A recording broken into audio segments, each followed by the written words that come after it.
All right, let's start. We back. We are back.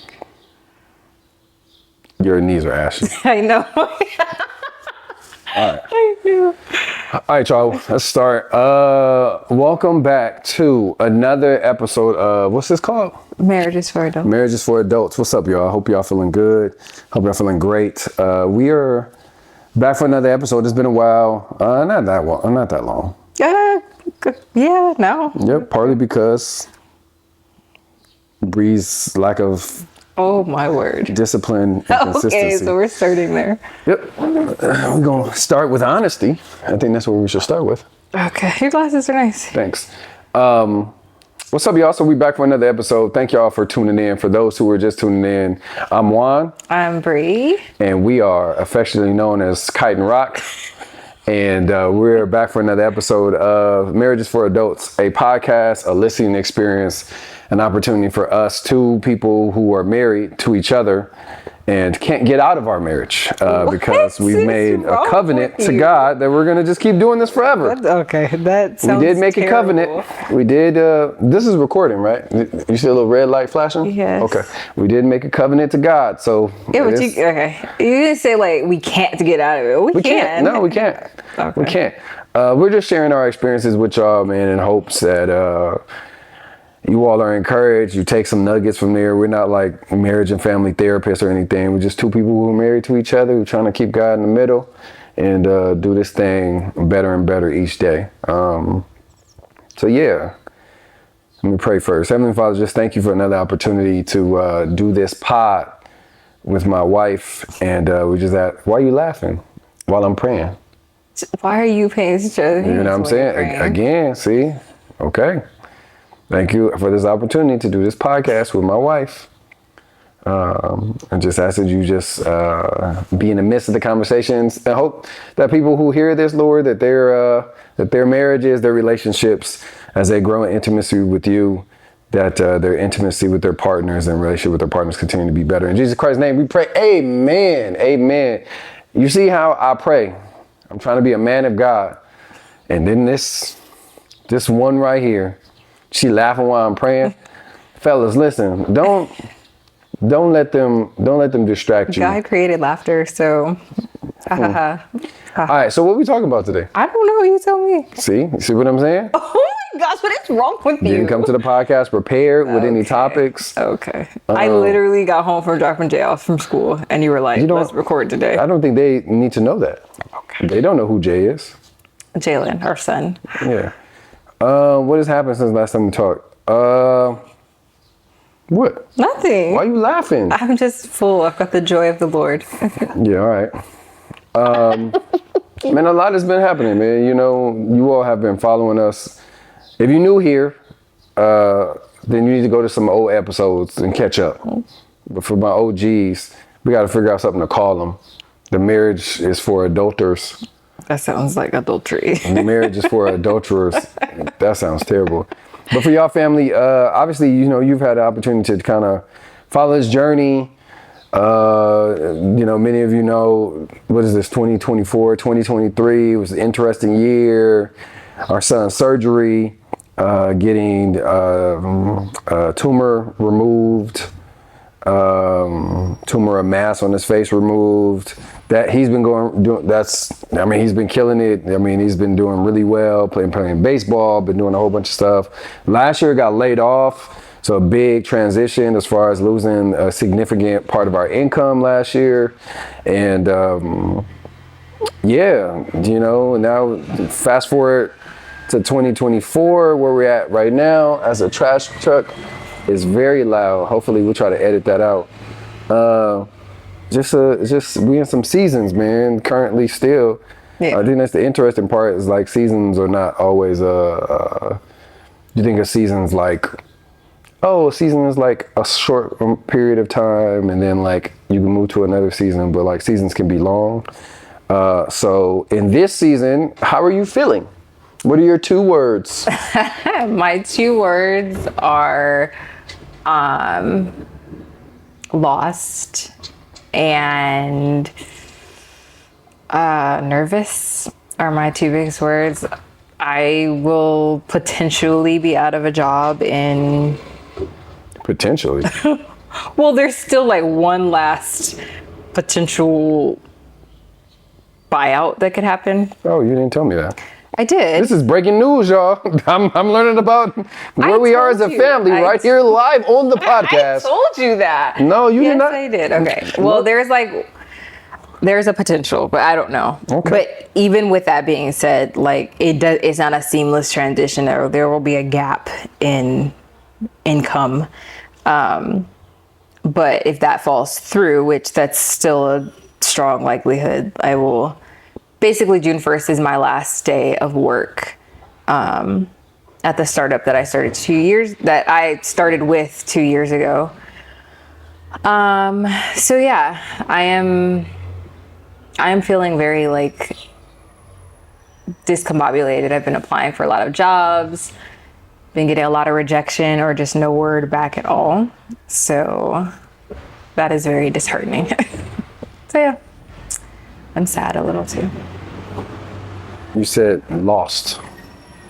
And when you said that, when you said lost, only thing I was thinking. Robin Thicke, lost without you. Lost without you. You can't myself. What are your 2 words? What are your 2 words? To know that I love you, baby. I almost thought we were gonna get through it without. Okay. Uh-oh. What are your 2 words? The dog's about to come over here. No, go. What are my 2 words? Go, Spot. Oh, those are interesting. My 2 words. What's my 2 words? I don't know. Optimistic and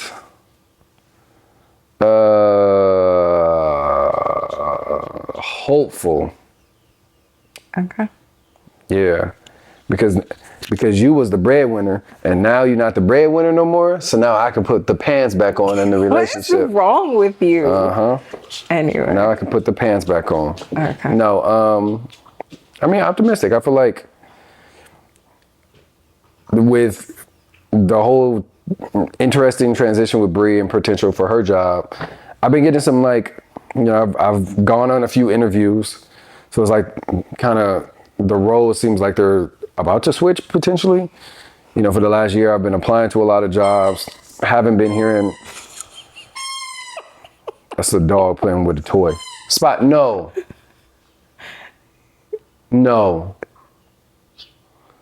I've been applying to a lot of jobs. Spot. Come on, Spot. Sit. Been applying to a lot of... No, sit.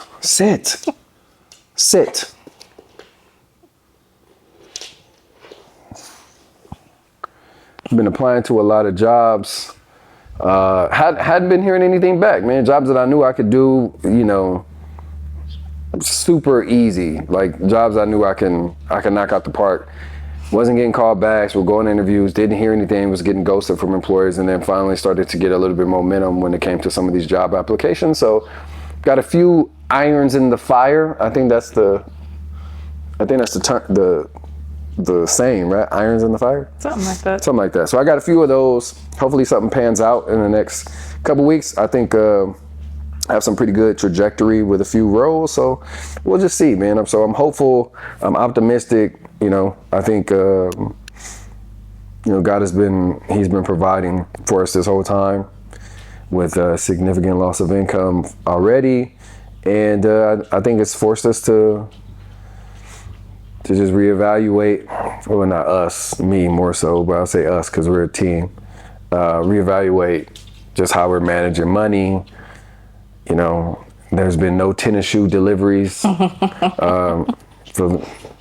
for a long time. And just I feel like it's been helping to kind of reposition what's important. And we haven't really missed a beat on much. I mean, we've got a lot of support from family and people just stepping up and supporting us in a lot of ways, which has been kind of cool to see and to experience. Right. But yeah, I mean, that's kind of where I'm at I'm interested in seeing, you know, what this next chapter is going to be. I mean, all these chapters they have, I don't know, maybe we'll do a book and start creating an actual like chapters and naming them. You really want to write a book? We're going to write a book. But yeah, I think like the last chapter probably was like I don't know, what did Jay call himself? Yeah, probably not this last chapter, but the chapter before that was probably like Jay becomes Iron Man. Oh. That'd probably be like the chapter title, because, you know, he has metal on his cheek. They removed his cheekbone and put a metal plate there. So he's like, oh, I'm like Iron Man. So that was like chapter Jay becomes Iron Man. And then after that it was Pursuit of Happiness. Will Smith and the son out here trying to figure things out. I mean, we wasn't sleeping in gas station bathrooms, but I mean, I don't know. You know, I think Bree has been talking about wanting to be a full-time creative and all of those things, and so we didn't know it was going to be like this. But how do you feel about that, going full-time in the creative stuff? I get on my own nerves because like I feel like I wanted this, and then as soon as like there seems to be a potential opportunity, I'm like scared that it happens, scared if it doesn't happen. So I feel like even like this morning I was like thinking about like, man, I'm not good enough in this area, like the level of self-doubt that I carry is just annoying. And so it's you and to me. So it just makes this like transition even harder, and I'm trying to like get over that and stop comparing myself and just do the things. Comparing yourself to who or to what? Like professional artists, other like folks that I follow on like social media, and looking at other children's books and feeling like, man, I can't do that. And I feel like when I go to do these type of things, I'm void of all ideas, and I feel like I'm having to like use so much reference material to try to come up with what I'm thinking of. And so then I just fall down that tunnel of self-doubt. And then I'm like, yeah, but then if I get a job, I'm like, oh, I really don't want to do this. I really want to paint and draw and build all day. So yeah. Makes sense. Yeah, I think it's interesting because I feel like there's certain like things that happen within marriage that really forces you, like no matter where you are, it kind of forces y'all to be a unit and kind of move as one. And I feel like there are like just different seasons that could either like make or break. Yeah. And I think that, you know, I think a lot of the stuff that we face has pushed us closer to each other, not necessarily further away. Like I think what we experienced with Jay was something that, you know, could cause like these big stressors can take your time, attention, your focus, your energy away from your spouse. But I feel like it hasn't for us. I am grateful for that. I do think we've been through a lot that would warrant the kind of like distance. But I feel like we both dug deeper into like what really matters. Like a lot of stuff for me at least was eye-opening of like, I'm stressing about so many things, but like none of this matters in the grand scheme of things. And we've just had so much change like every year. I feel like has been something that's big for me is like last year I was here, this year I'm here, like, and not even last year, it's like last month, 3 months ago.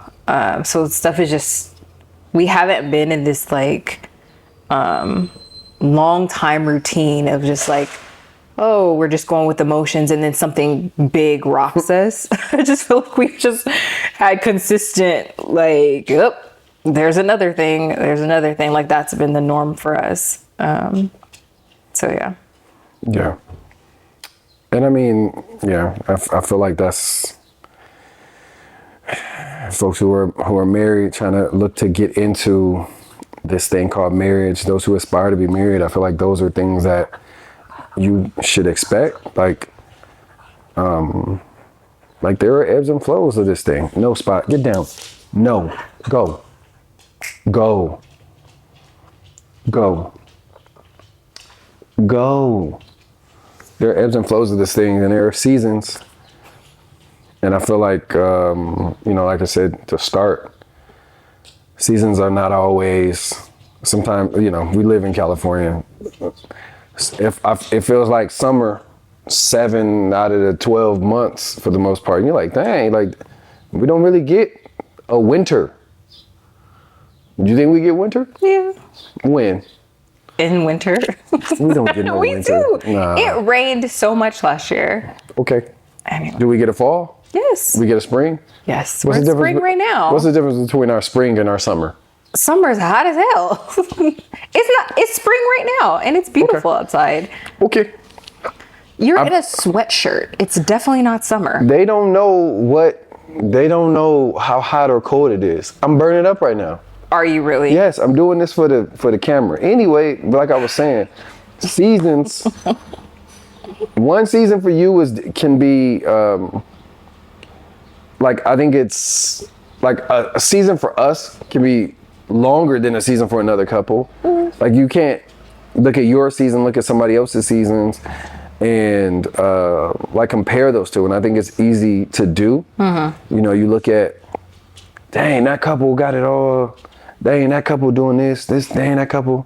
I think what we've seen online as of recent is that all them couples that people was posting couple goals, there was not couple goals. They just were not couple goals, and I feel like, when you compare your relationship and the things that are happening and why you're experiencing this, it can lead you down like a crazy little path, because you're like, you can start thinking, shoulda, coulda, east, woulda. If I didn't do this, then I wouldn't do this, and then this wouldn't have happened. Or if I would have done this and done better here and done better there, and it's like, I feel like that robs you from really seeing what God is trying to do in this season, because it just keeps having you look in the past, man. Uh-huh. I feel like that's hard to do, driving forward and also staring in the rearview mirror at the same time. Them two things don't really go together, because you can't see what's in front of you. Very much agreed. Here's an article that came out in People magazine. I want to get your feedback on this, your thoughts. Michael McDonald says a big part of his 41-year marriage success is wife Amy's ability to forgive him. It says,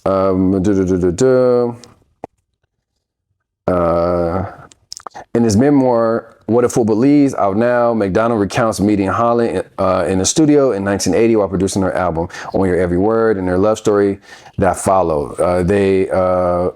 The couple ended up married in 1983, had 2 children together, yada, yada, yada. Their relationship wasn't perfect, however, and McDonald acknowledges that the success of their marriage is largely due to her patience. We are not perfect for sure, and a big part of the success of my marriage is my wife's forgiveness of my behavior over the years, and my selfishness is what it comes down to in dealing with all the character defects that come from my own fear of life. Interesting. Yeah, he said McDonald, he dealt with substance abuse before he chose to become sober, over 27 years ago. And he says, as merely by the grace of God and the people that I was lucky enough to meet along the way, that I'm even still here today. So I got 2 things from that. One, the importance of grace and how it shows up in marriage, mercy, how it shows up in marriage, and then also the importance of community. So I'm curious for you. What's the for? Nothing. I'm just listening. Yeah, like what are your thoughts? I mean, hearing that I mean, he's a wise man to know he's imperfect. I mean, that sounds great from his perspective. From his perspective, it's like, oh, I had this wife who just was so patient and she just has so much. Yeah, but I feel like he's got a big thing, right? You know, like substance abuse is a huge, like, that ain't, oh, I'm imperfect because I don't, you know, I forget to take the trash out. I mean, but that could be that, but like. No, but I think that's where I feel like that's where a lot of his thing is coming from, of like feeling indebted, like drinking and like substance abuse is. So you touched on it. Feeling indebted to your spouse. Is that from your perspective? I have thoughts. Of course you do. No, I'm just messing with you. I mean, it's a podcast. Oh, We should all have thoughts. Like, what's your thoughts on that? Like being indebted. like feeling like you're in debt to your spouse because of your past decisions, mistakes. I feel like it's a bad place to be, right? Because like it leaves room for like abuse and not true forgiveness. Abuse in the sense of like holding over your head, like you're indebted to me, right? Because I forgave you, but now you're only doing things out of like, oh, I owe you, so I have to do this for you, right? And I feel like the flip side of that is like you can build up resentment towards me, not call me out on like some of my things in areas that I need growth because you feel like, well, you dealt with me and all of my mess, and so like I owe you, right? And I feel like that can create kind of like this chasm where it's like we're not this relationship of like love and mutual respect and mutual grace, and like I'm doing things out of an overflow of my love, but like that I owe you, and that like, man, would you really do this if I didn't show up for you like this kind of thing? So I feel like it could become a dangerous place in that. But I mean, it also could be just fine where it's like, you know, I don't know, but I personally don't want to be in a relationship where I feel like I owe you my love because you accepted me for who I am. I don't know. I just feel like that can, like, resentment is like the biggest thing I think of. Yeah. Shout out to Mr. McDonald, old McDonald. That is not who that is. He had Boone's Farm. You know Boone's Farm? Yes, I do. That's alcohol. I'm aware. Okay. Thank you so much. You get it? Because anyway, So we shouldn't funny. joke about substance abuse. We should not. You should not, I should say. Yeah, I mean, look, I know that there are folks who are in relationships who have messed up, dropped the ball, and live every moment from the place of, I'm trying to reconcile this, right? And there are some things that like you will have a visible proof of that action that you did that will last for the rest of your life, right? You can have a child outside of your marriage with someone. You know, you could, have made really bad financial decisions and it cost you X. You know what I mean? You could have done something stupid and now you have a record, a criminal record. Like there are just some certain things. And I think the first thing that I would tell a person is like, and I'm coming from like a spirit, obviously I'm Christian, so that shapes the lens in which I view the world. Is like, how do you view God, right? And how do you think God views you first? Because I don't think you can ever get a place of like, I no longer want to live like I'm in debt to you. Like if you feel like you're in debt to your spouse, you probably also feel like you're in debt to God. Like,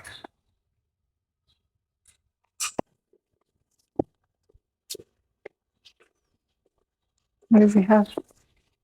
yes, this. Go. Go spot.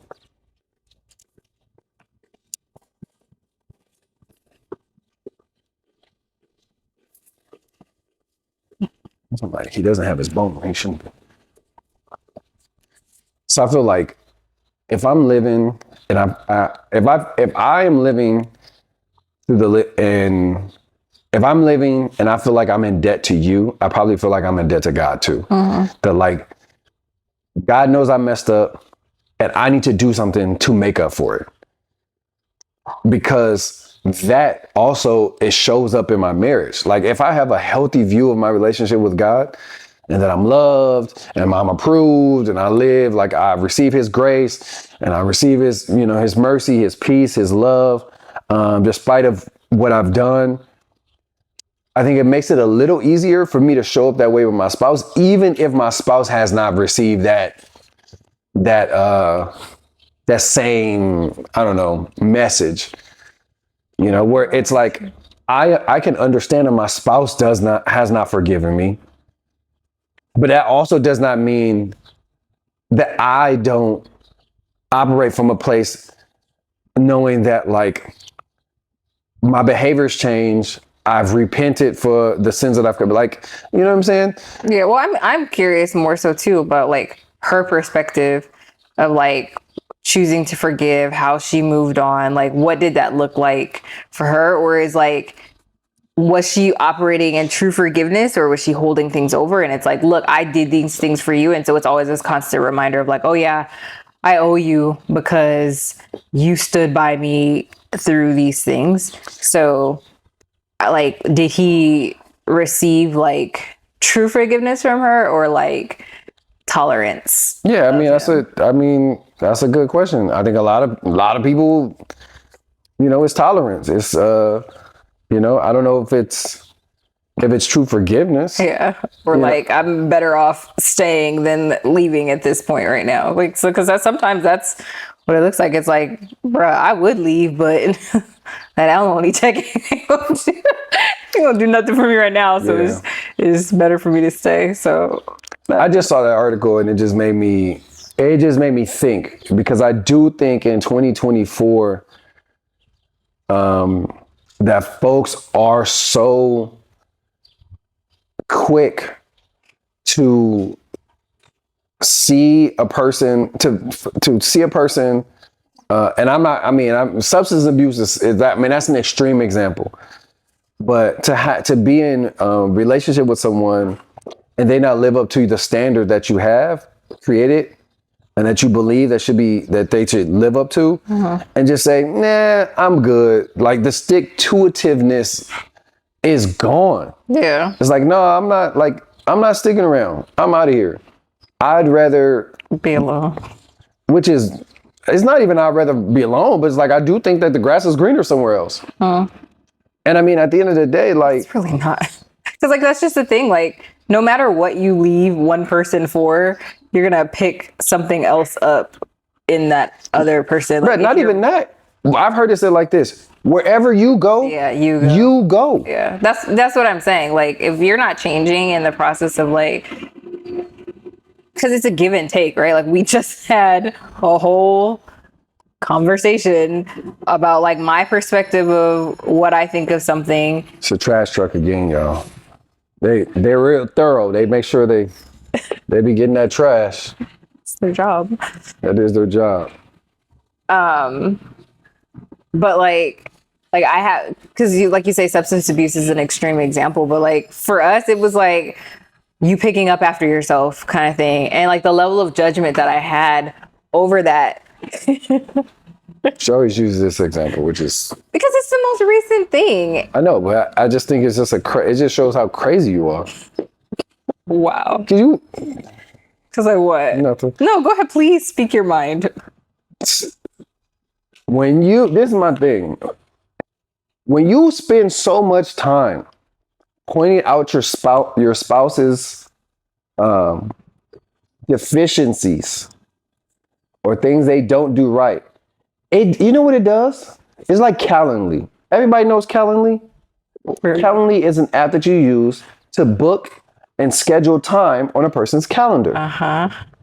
what happens when you spend so much time, every time that you think about, oh my gosh, my spouse didn't do this. Oh my gosh, my spouse didn't do that. Oh my gosh, my spouse not doing this. You're booking up time on your calendar that you can't spend looking at yourself. So your calendar is full with appointments of you examining your spouse's deficiencies. And it's like, well, God is saying, well, I want to schedule some time on your calendar for you to do some introspection, and you send God your calendar link, and there's no spots available. What a tech bro way of explaining. There's no slots available. And it's like, oh yeah, of course. You know what? You have a doctorate in the examination of my deficiencies. Like, you know what? You are really great at that. You are really great at it. I'm not talking about just you. True, but it's like, yeah, you become great. You're an expert at that. Yeah. But it's like when it comes to introspection and you have to look inside and see, it's like, oh, well, what are you talking about? I do everything. It's like, do you really? Yeah. Because I give you grace, because I don't make a big deal about it, because I don't constantly beat you over the head about it. I'm not saying that's what you do. No, but I agree with you. Don't take that as a sign that there ain't nothing that bother me. Don't take that as a sign that there's nothing that irritates me. Don't take that as a sign there's nothing where you missed the mark. Right. No, you missed the mark too. We just react to it differently. Yeah. We all missed the mark. And at the end of the day, it's like, and there's some places where I knock it out the park too. And I knock it out the park in some areas. And I strike out in a lot of areas too. But at the end of the day, guess what? You don't have to hit 1,000. You don't bat 1,000. In order to get into the MLB Hall of Fame, you're probably only batting about 300. 300 and something. What does that mean? I mean, you're hitting the ball 3 out of 10 times, y'all. I'm not knocking out of the park all the time. Yeah, I mean, I think that's the biggest thing is like that introspective part. And where I've been like trying to grow more, it's especially like recently, like I've realized so many things bother me, and I'm like really examining why am I letting this level of things, right? I find my identity in a lot of these things. I find my identity in like, oh, I show up on time. It's what makes me a good person because like I clean up and things go back into their place. And so like my identity was like rooted in that. And so it's right now I'm confronted with this other being who challenges all of that. Other being. I guess I'm a being. So you are a being. No. Oh, Spot, you are. Come on. You're really getting on my nerves today. Go. I need a bath too. Well, I'm an other being. This is Juan Young, the other being. You are. And this is good, man. We're not going to be long today. We just have to hop on, say what's up to the people, give them a little update. Listen, next time we record, hopefully I got another job. And if not, I'm going to start selling feet pictures online. Of your feet? Yeah, on Patreon. Oh, okay. And, you know, we'll be like, yeah, join the Patreon for exclusive feet pics. You know what we should talk about next week? What? That you almost got in a fight at Jalen's baseball game. We should talk about that. I didn't almost get into a fight. That's me almost getting into a fight? Yes. All right. So now I know that we've reached the part of the program where Bree just gonna start lying. Oh my gosh. One. Me? That could have I didn't say you instigated the fight. You almost got into a fight. You know, it's been real. I appreciate y'all listening today. I'm sure. Please let us know if you want to hear this story. I think people do. All right. Well, listen. Wow. I didn't say you instigated the fight. I just said, can't somebody coming up to you pushing you mean like you almost got in a fight? No one pushed me. I'm not saying they did. I'm just talking about a general thing. Then let them know. Like, okay, if you... Did nobody push me, y'all? Don't... Did somebody get in your face? Yeah, they got in my face. They didn't push me. Okay, but did they get in your face? They didn't push me. And could that have led to a fight? Did they push me? But did they get in your face? Did they push me? And did people rush around? Did they push me? She gonna try to make it seem like your boy got pushed. I did not. Yeah, I was trying to use a general example. Ain't nobody push your boy. Let's get it. Yeah. All right. Oh my gosh. Yeah. Tell the truth, shame the devil. I am telling that you take your own advice. Anyway, listen. At the end of the day, marriage is a lot of things. It's tough. It's trying. It's amazing. There's ups. There's downs. There's a million and one things that we can say about marriage. But one thing is for true, and that is marriage is for adults. one take. All right, y'all. Peace.